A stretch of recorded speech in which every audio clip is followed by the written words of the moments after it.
are going to discuss a new lesson, that is sound.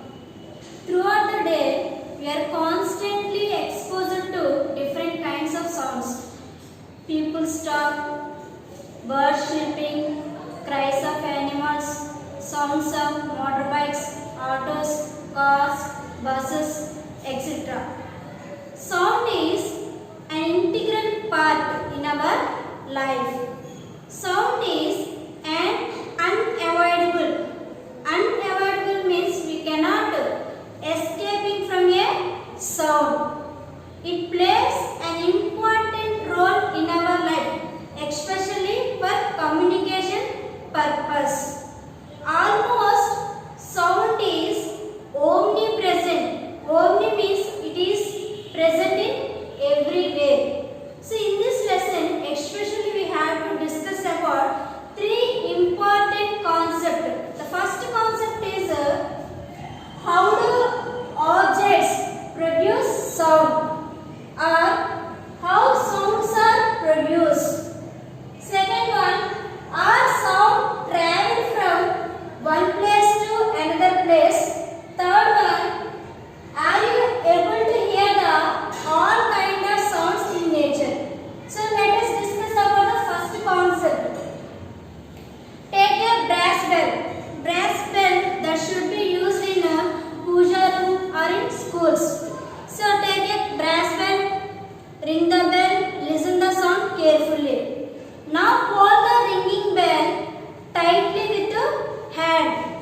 Can you feel any movements in hand? Yes, we feel some more shaking like movements occur in hand. That movements only called as vibrations. That movements only called as vibrations. One more example. Take a empty matchbox, fix a rubber band around it. Now plug it and leave it. Can you hear any sound? Yes, we can hear a sound. When does we hear sound? When the rubber band hit matchbox, immediately it can be produce sound. At the same time, we can observe some movements in a rubber band. That movements only called as vibrations. That movements only called as vibrations. So when does the object produce sound? Whenever it can be vibrating, then only it can produce a sound. When it can be vibrated, then only it produce a sound. So objects are produce sound when they are vibrated. So we got answer for first concept. Next, are sound travel from one place to another place? Yes, sound is travel from one place to another place. And does sound need any media for propagation? Propagation means traveling. So while sound is traveling from one place to another place, it must and should needs three different kinds of media. So what kind of media is required for propagation of the sound? There are three mediums: gaseous medium, liquid medium, and solid medium. So through three different kinds of medium, the sound is propagated. So how can you say sound is propagating through a gaseous medium or air? So when I am teaching a lesson in front of the students in a classroom, so the sound is propagating through a gaseous particles or air, because of the air is present or gaseous particles are present in between us, in between teacher and students. So through the gaseous particles or through the air, the sound is producing from the voice of the teacher or mouth of the teacher and finally reach to the students' ears. So they are able to hear the teacher voice. So when the sound is propagating through a gaseous particle. So gas is one of the media to required for propagation of a sound. Next, how can you say the liquid is helps to the propagation of the sound?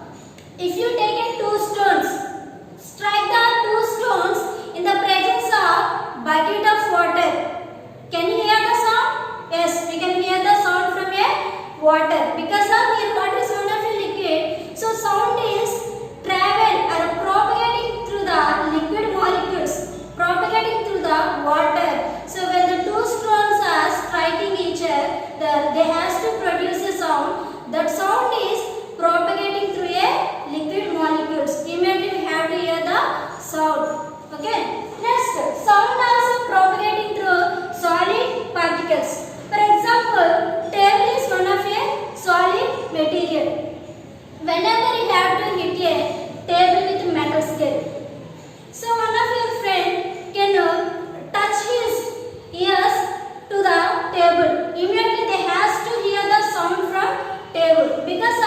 the sound is propagating through the solid particle, propagating to the table. So from this we can conclude sound is propagating or traveling through the three different mediums, that is gas, liquids and solids.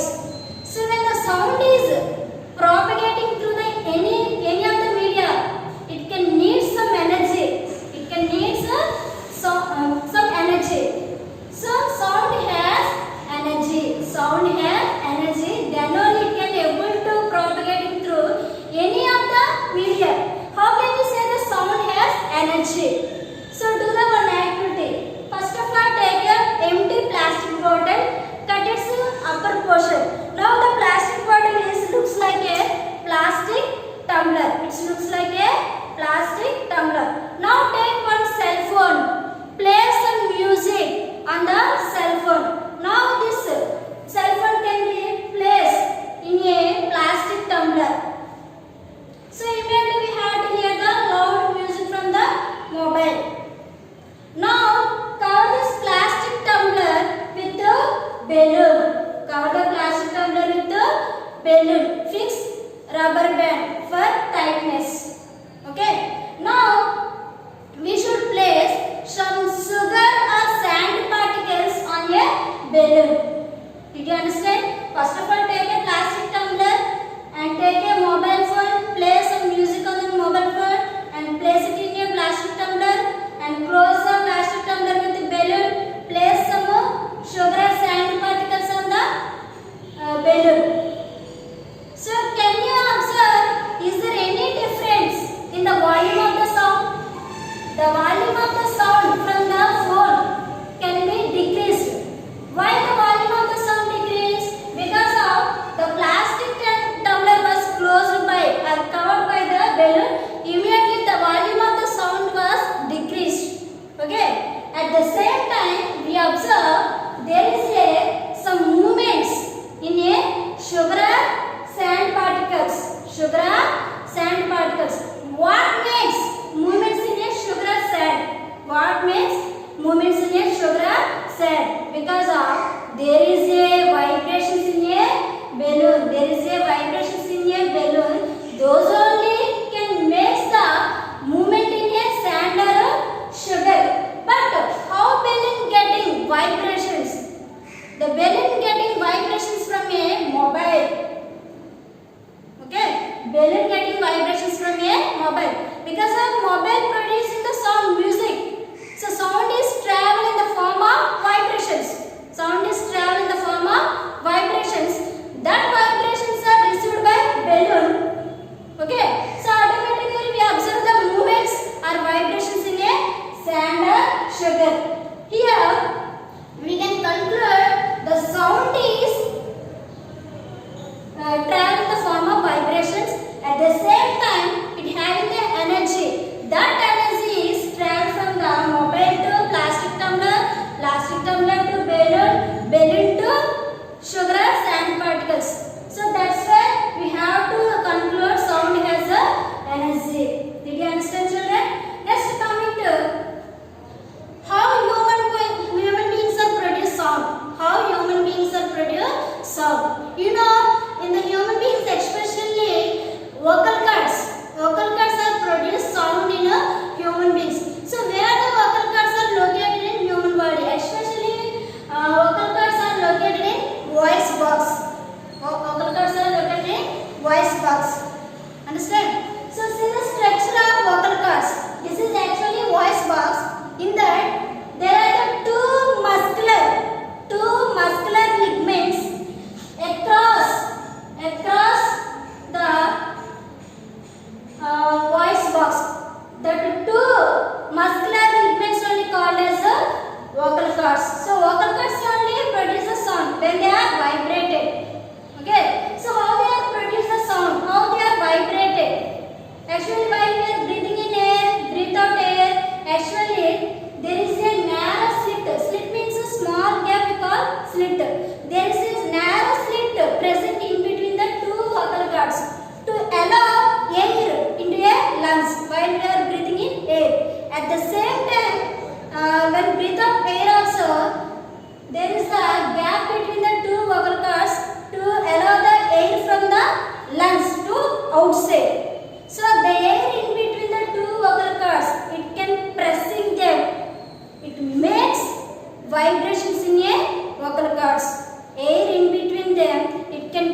vibrations in a vocal cord. Similarly, the vocal cords are vibrated, we has to produce sound from our mouth. Did you understand, children? So in human beings only vocal cords are produce the sound. At the same time, while we give the speech, remaining organs, tongue and mouth, teeth, they are also helps to produce the sound, but especially vocal cords are produce the sound. Next, how do you hear sound in human beings?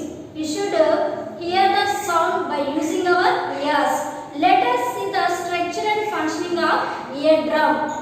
You know, our ear divided into three important sections. First one is external ear. First one is external ear. Next, external ear, middle ear and inner ear. Our ear consists of three sections: external ear, middle ear, inner ear. External ear means outer ear. So this is called external ear. It is also called as pinna. Pinna means external ear. Next, middle ear and inner ear. See the structure of the eardrum.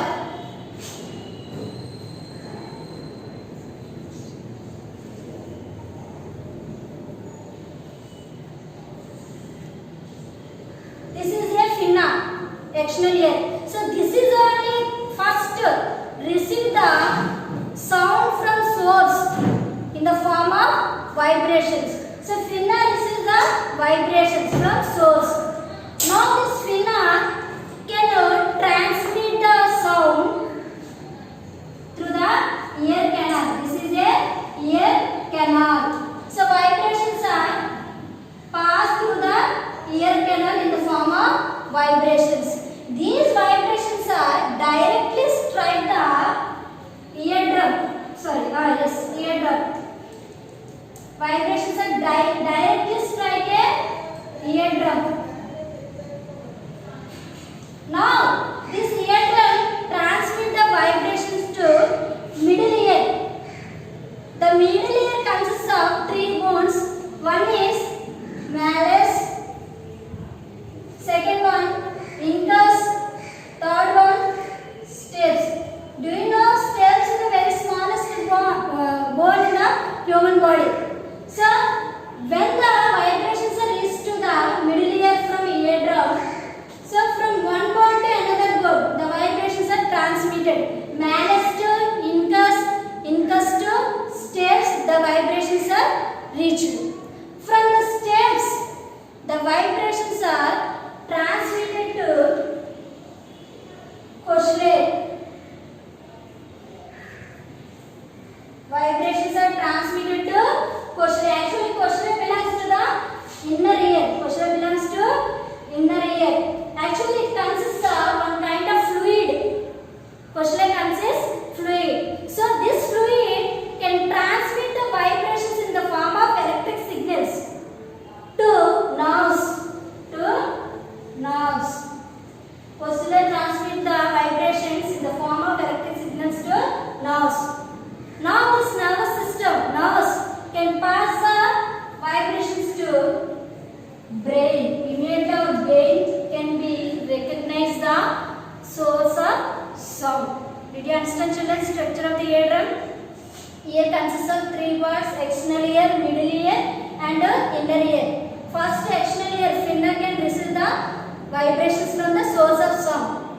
Pinna to vibrations are passed through the ear canal. Now these vibrations will directly strike the eardrum. Eardrum can pass the vibrations to middle ear. It consists of three bones: malleus, incus, stapes. From stapes to vibrations are directly passed to inner ear. That is nothing but cochlea. So it can pass the vibrations to nervous and also to the brain. Okay. Next, coming to, so we completed already two concepts. The third concept is, are you able to hear the all kind of sounds in nature? May not. We cannot hear the all kind of sounds in nature. Okay. For example, sometimes we have to hear the very loud sound. Sometimes we have to hear the very feeble sound. Feeble means a pleasant sound. So what's the difference between loud sound and feeble sound? Is there any difference in the intensity of the sound and vibrations in your body?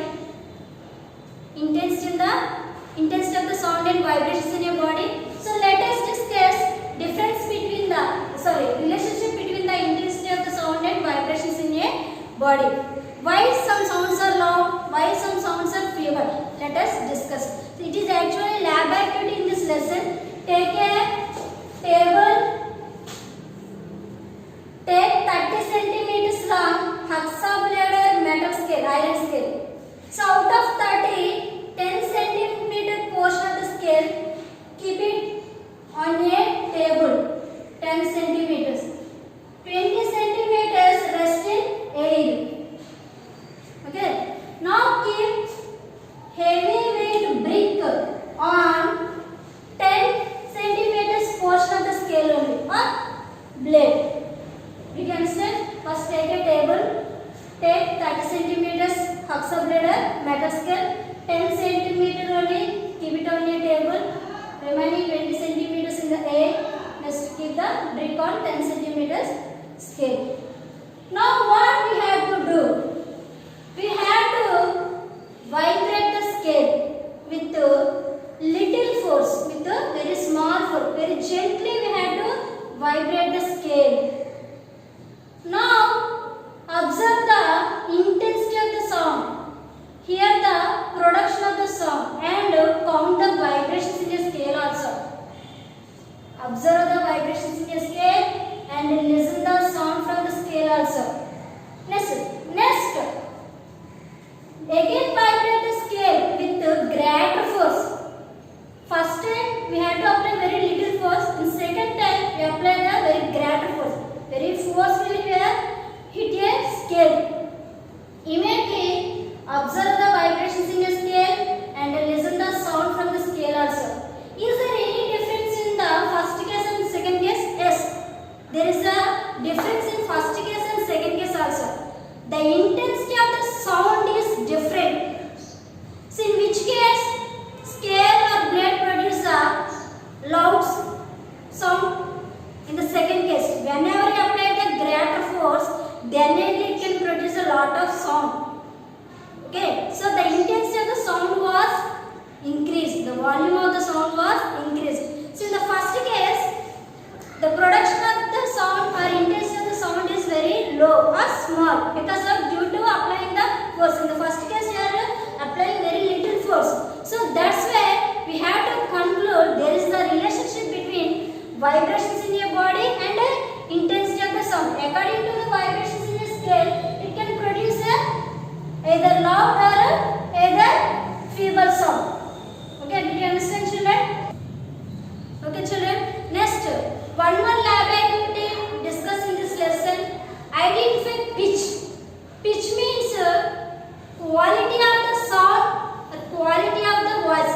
Most of the people saying that pitch means it is only belongs to the loud voice.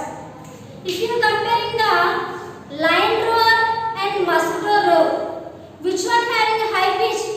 Many of the people saying that lion roar having high pitch. It is absolutely wrong. It is pitch means only belongs to the quality of the voice. So comparing to lion roar, mosquito roar can produce a feeble sound. It can produce some quality of the voice or quality of the sound.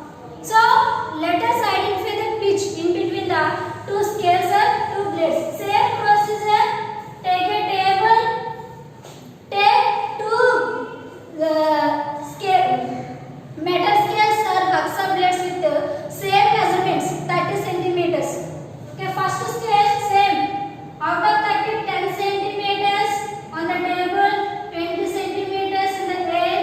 Next scale, out of 30, 20 centimeters, 25 centimeters. Keep on a table, 5 centimeters only. Rest in the air. Did you understand?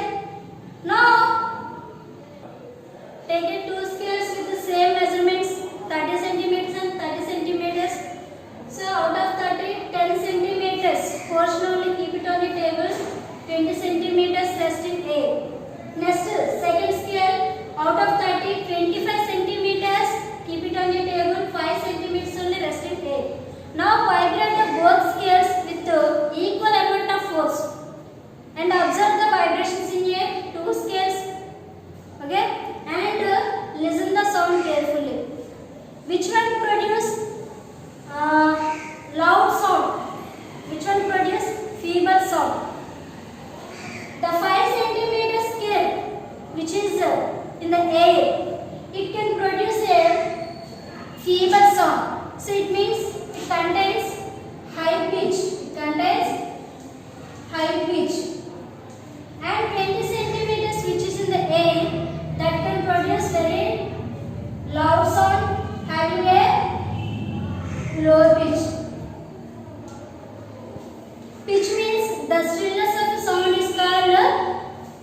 pitch. Okay.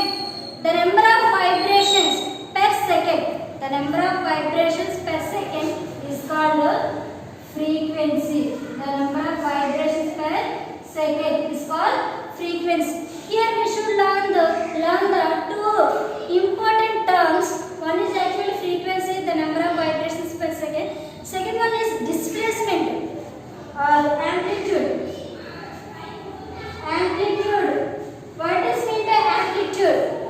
Actually, before apply the force, before vibrate the scale, what is the position of the scale? It is at the rest position. Means that is called mean position. When the scale at rest, that is called mean position. When the blade is scale at a rest position, that is called mean position.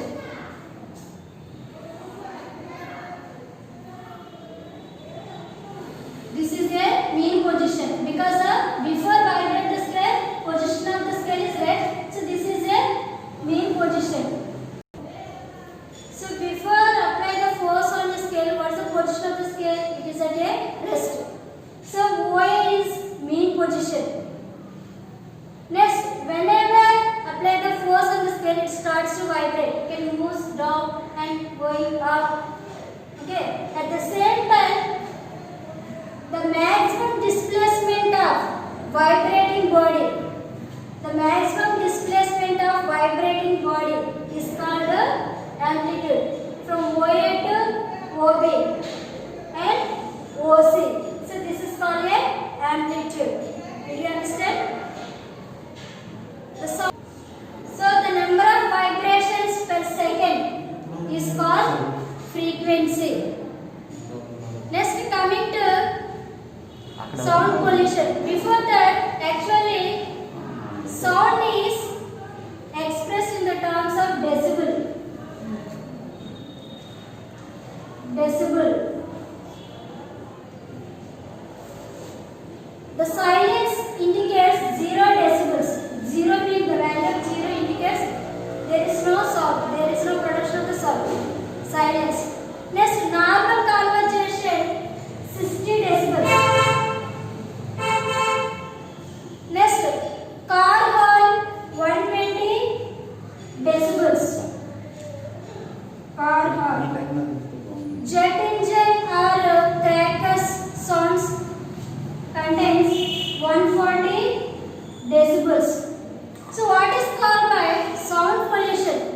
If the sound exceeds, if the sound more than 80 decibels, more than 80 decibels, it leads to cause a sound pollution. It is very serious problem like air pollution, water pollution. It is very harmful to human beings. If a person continuously exposed to the 80 decibels sound, he has to get some hearing problems. So what are the harmful effects of sound pollution? The first harmful effect of sound pollution is loss of hearing, and it is related to some other kind of diseases like sleeplessness, lack of sleep, and hypertension, increasing BP levels. How to reduce the sound pollution?